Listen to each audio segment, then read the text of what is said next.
Okay, so I'm going to talk through this EdgeSketch Cavalry filter that I built, which is an edge detection filter that has a lot of controls for getting a more hand-drawn feel, so line boil, animation, offset, that sort of stuff.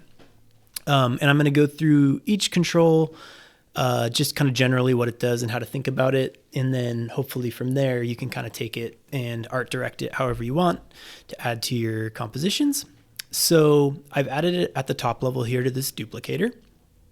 And if we just kind of go down the list here, we have detection mode. So this is how is it detecting edges.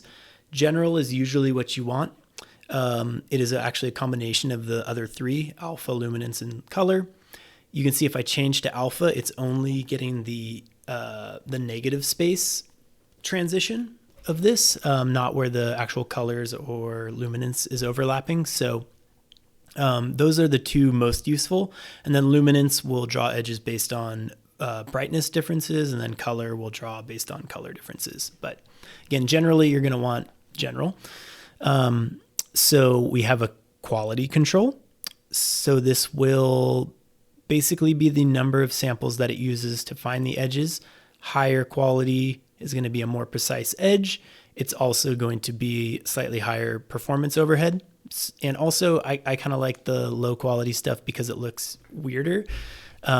So again, it can be an art direction thing as well. And I called this out in the shadow grain filter, which is the sister plugin to this, but you're going to want to preview this at 100% zoom.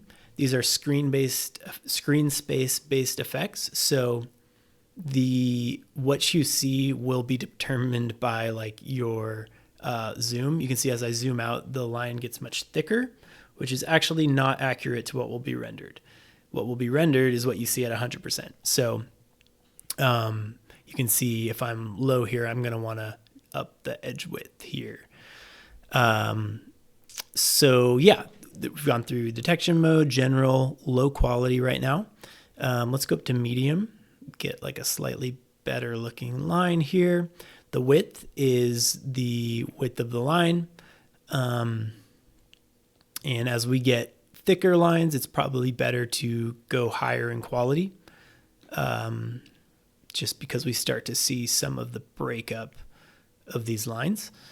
We can change the edge color. We can also blend the alpha of that to have it be opaque or semi-transparent. Let's go back to black. The detect thresholds. So it's basically the threshold for how it detects the edges. So if you're doing this based on alpha or color or luminance or a combination of all of them, how sensitive is it to where it wants to draw edges? Generally, I keep this pretty low, but it can be useful in certain situations to crank the threshold up. And then we have a soften, which is an anti-aliasing. So we can really turn this up to get some of those harsh stair-stepping aliasing edges to soften. And that will, again, add performance overhead because it does require more subsampling. There's an edges only effect. So we can actually just get the edges of these guys. And you can see since we put it on let me turn off boil. Since we put it on the top level of the duplicator, we're actually not seeing the overlap of the edges. Whereas if we were to remove this real quick from the duplicator and instead put it on the actual ellipse, you can see since they're independent of one another, the edges will actually overlap if we're in edge only mode. And bring the colors back in. So then we have this whole section which can be turned off entirely, which is the line boil. So let's turn off the noise real quick and just look at this as it is. So the boil is based on the frame, and I have a time step to quantize it if you want it a little less intense. So I sometimes like to go to about 4.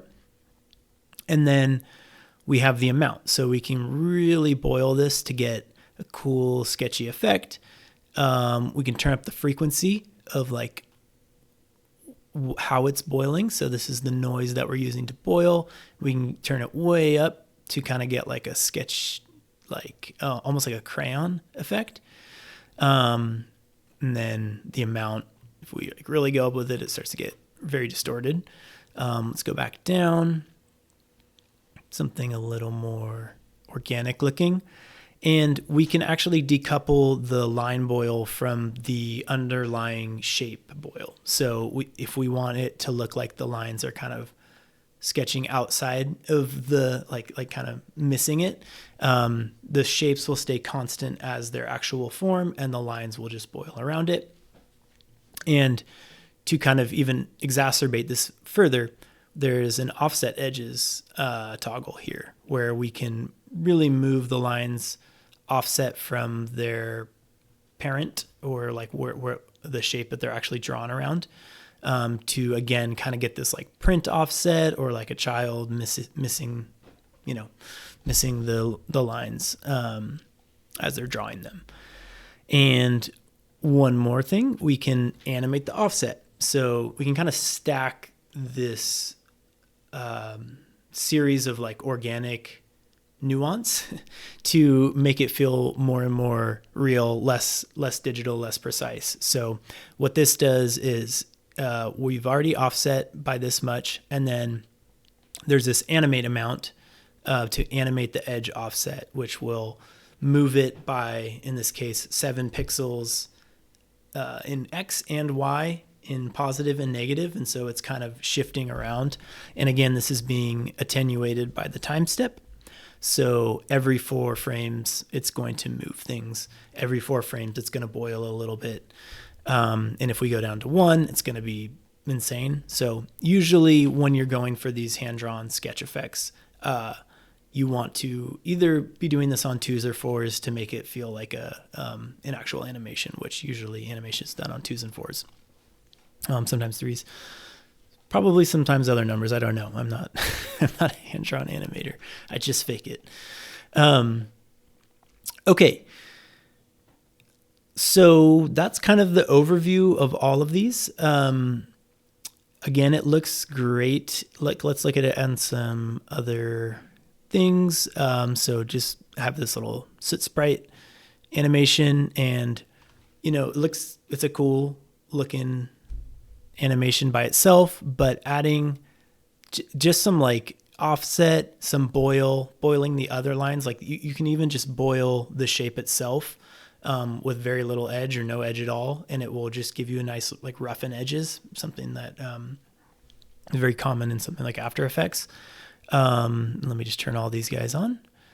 So we get this, just like very organic looking thing, and we can pair it with something like the shadow grain, which is another effect I released to give it some like stippled inner grain feel, and it just starts to make it like really come to life.